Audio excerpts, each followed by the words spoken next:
Hello everyone, welcome back to Eclectic, all the way from Buenos Aires, Argentina.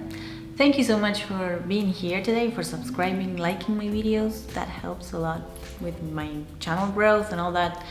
Next month is going to be Narcissistic Abuse Awareness Day. I'm thrilled that I'm going to make a special video for that. What makes me happy, that's why I'm asking you to subscribe, is because if my channel grows, this information can get to more people, and people that may be going through tough times, abuse and all that. And so I'm thrilled to learn daily that I'm helping people, and so that's the best thing that could ever happen to me, because I love that. And so thank you. I have to thank you for that. So thank you for subscribing. Today I'm answering one of the requests. It's not a question, it was a request from someone in the comments that asked me to talk about learned helplessness. This is a concept that is from 1972, a study that was made in that year by Martin Seligman. And I know it's 47 years ago because that's my age. And yeah, I'm not good at math at all, so I'm not that quick with mathematics. But I know it's 47 because that's the year I was born. So they conducted this study with dogs. Back then we were wild people, right? They used dogs and they administered shocks, electric shocks to them. This sounds like weird today, like these people, it's too much.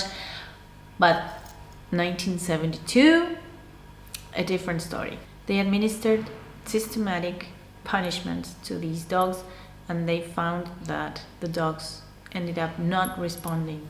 They just learned to be helpless. Okay.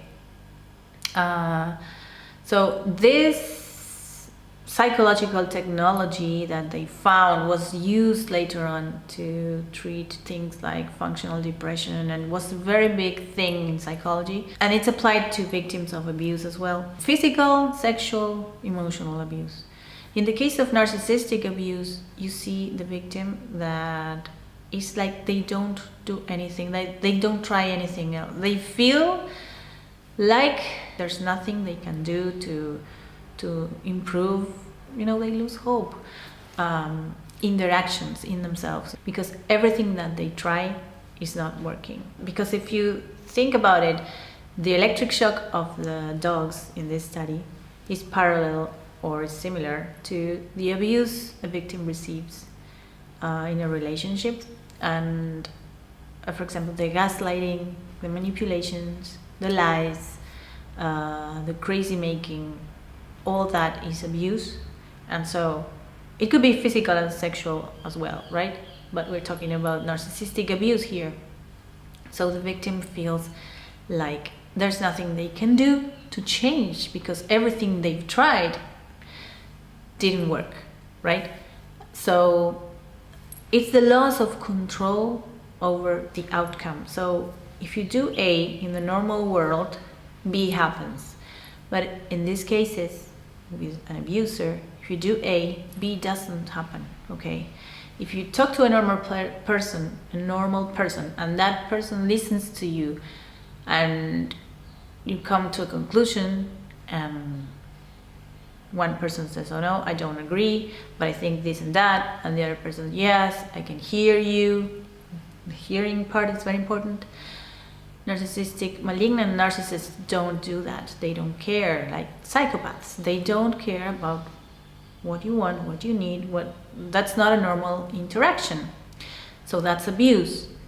And they saw in this study that victims learn to be helpless because they have no control over what they can do. Whatever they try, the dogs in the study tried getting out. At first they try getting out of the shocks, and they have three groups, right? One group is the placebo one, then there's the other group that they were administered this punishment, but these dogs had the opportunity to make it stop. So when they went to a certain part of the little room that we were in, they were able to stop the shocks, the electric shocks. But the third group was the one that they took all this information from, that is that consistent abuse. Any strategy that the dogs used didn't work. After a period of time of them trying to get out of that shock, dogs would just go to the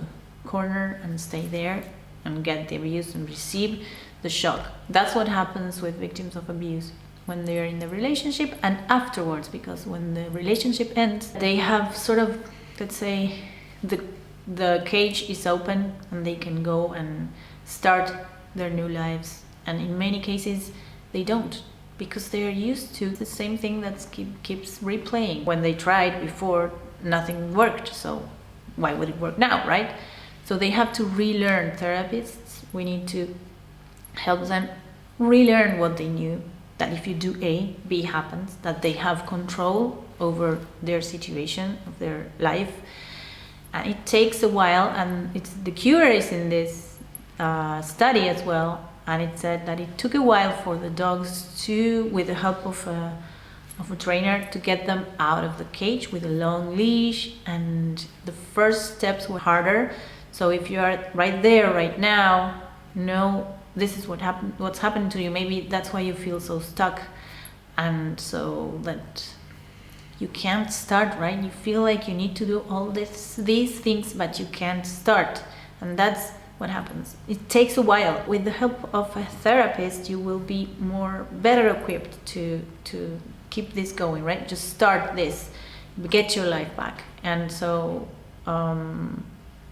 therapists have to help with sort of guiding the client to relearning that if you do A, B happens, so that you have the right to do stuff. Ask for things for yourself, maybe think differently. If you're going through this right now and you feel like you're stuck and you know that you have the opportunity to restart your life, to do things, and you feel like you have all these things that you need to take care of and to do, know that this is, first of all, is normal and this happens, and that you have the opportunity to start a new life. You really do have the control of things right now, that you have control over your actions, and that whatever it is that you want, you will get. And so maybe the abuser is not there anymore and you have the opportunity to start again. If you get therapy, that's great, but know that it's only you, the one that can take you out of this cage. And it's only you that will have to make this mental switch of relearning that if you do A, B happens. So, and have hope that this actually changes. So it's you, the one that has the control over things now. And that old sort of quasi-reality that you used to live in, where you tried things and never worked in the real world, that doesn't happen. If you try things, things work. So know that it's you, the only person that can take you out of this, and that's breaking the learned helplessness that was imposed through your abuser. Okay, so that's my message for today. I hope that helped. Please let me know if you have any comments, questions, write them down below. I have a choir of birds singing here to say goodbye from Buenos Aires. And yeah, leave a comment. Please tell me if you have any questions, whatever it is that you want me to answer to you. And I will see you in my next video. Thank you so much for being here. Bye-bye.